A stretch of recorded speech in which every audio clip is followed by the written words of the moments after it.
It's amazing how two circuits connect together and make something light up or something move around.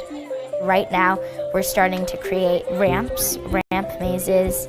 Math is going to be involved, science is going to be involved. Yeah, it's going to be really fun.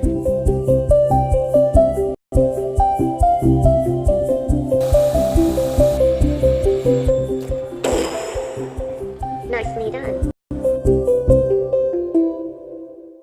3D printers, laser cutters, CNC mills, little bits, fabrication labs. These are the tools of the 21st century shop class, and these makerspaces are cropping up in schools across the country. Makerspaces are a place that people can come and they could use new kinds of prototyping technology that previously were inaccessible unless you had some big industrial shop to create things that they want to make, to build stuff that matters to them. They're in private schools.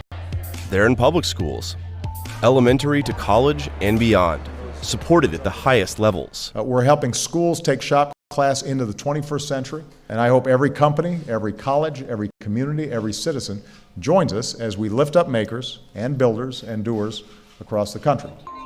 It can start as early as elementary school.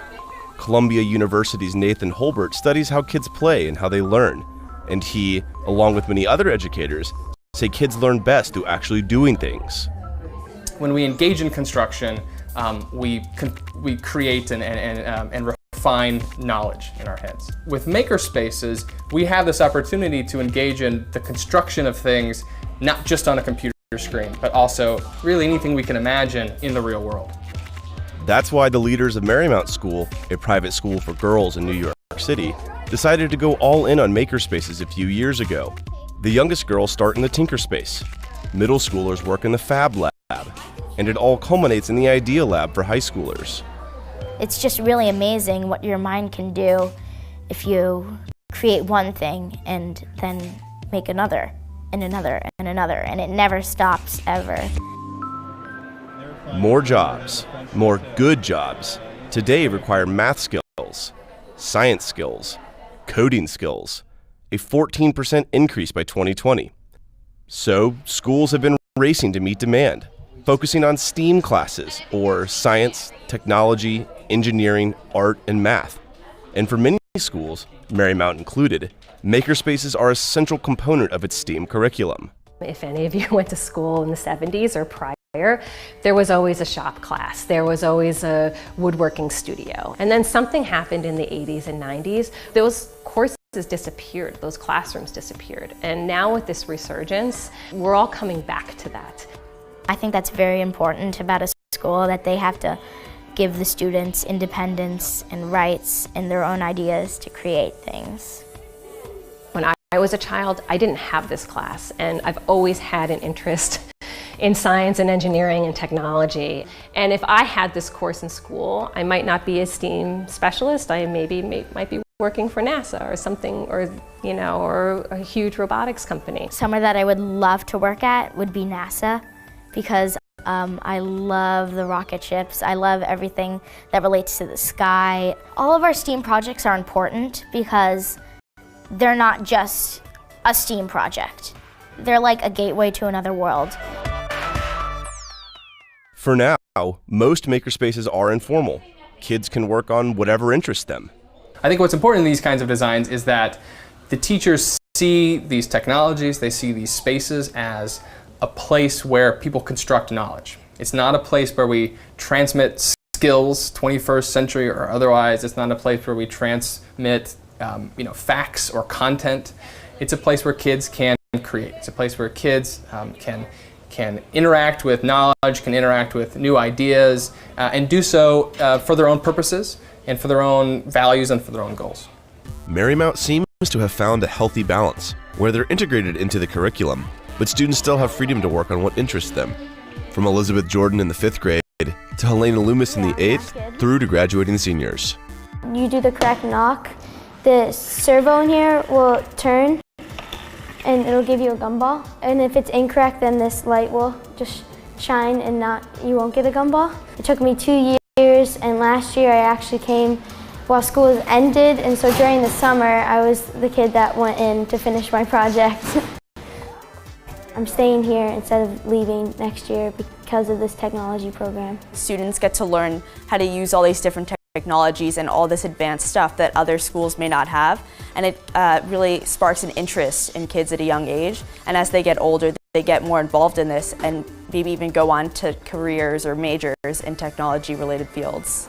But across the country, Marymount's curriculum and facilities are the exception. The makerspaces at most schools look more like this one at New Milford's Public High School in New Jersey. There are obstacles that anybody who creates a makerspace has to overcome, things related to space, the physical space, budgetary concerns, but we really believe at our makerspace and in our library that we make the most of what we have, and if we can do it, anybody can. Laura Fleming first fell for makerspaces a few years ago when she went to some maker parties in New York City and was inspired. She thought this could be a big deal at her high school too. So she rustled up funding and built a makerspace at the library she runs at her school. She calls it an informal learning environment. For me, what makes a makerspace is allowing the opportunity for open-ended exploration for all kids to have the opportunity to invent, tinker, create, make, and do. And that means that any of our students have access to the space whenever they choose to visit. Nobody tells them that they have to come to this space. Nobody tells them what they have to do when they come to this space. Fleming says she's had students choose college majors and even careers based on the things they worked on in her makerspace. One kid's trying to patent a 3D printer he designed here. I started 3D printing this year around Christmas time to 3D print my family's Christmas presents. I couldn't afford it myself, and they always get me something nice, so why not? This makerspace has really helped me branch my ideas out for after I graduate. I even talked to multi-millionaire venture capitalist Mark Portney from All American Makers and about my idea, and hopefully that goes the way I want it to go.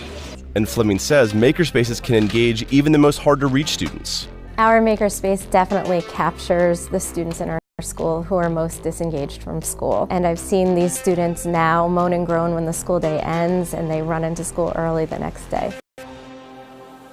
Makerspaces work because kids have freedom. But what if makerspaces become just another class with tests and homework? As soon as we start taking makerspaces and using it as a delivery system for the same kind of content, the same kind of lectures that we've always done, it's going to lose its interest. It's not going to be a powerful learning environment at all. It's just going to be another way to sort of deliver content. Already, today's freewheeling makerspaces are having a real effect on the interests of students like 11-year-old Elizabeth Jordan. I like a lot of toys for boys, and then this boy, I was playing with like one of his robots or something, and he said, "Oh, you can't play with that, you're a girl." And I'm like, too bad. It doesn't really matter what gender you are, you can play with the same things that boys do. But if makerspaces become too rigid, experts worry that you won't hear things like this. My dad always showed me things like when he broke open the computer and took out a part, and I was like, "Oh, that's boring, it's just a little piece of metal." But now I realize that it's not just a little piece of metal, it's a little piece that creates like an entire machine.